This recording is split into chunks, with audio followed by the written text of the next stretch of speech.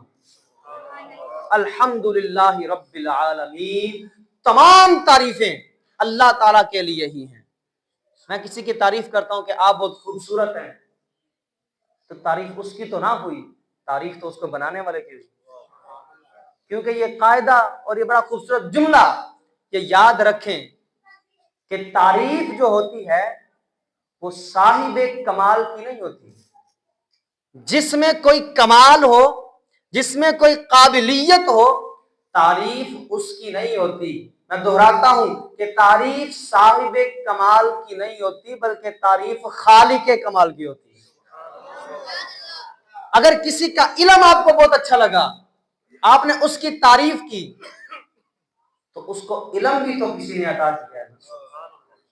اگر کسی کی آواز آپ کو اچھی لگی، آپ نے اس کی تعریف کی تو گویا کہ آپ اس کی تعریف نہیں کر رہے، اس کی آواز کے خالق کی تعریف کر رہے ہیں. تو جب کسی کی بھی تعریف کی جائے گی حقیقت میں وہ رب تعالیٰ کی ہی تعریف ہے. اللہ اکبر.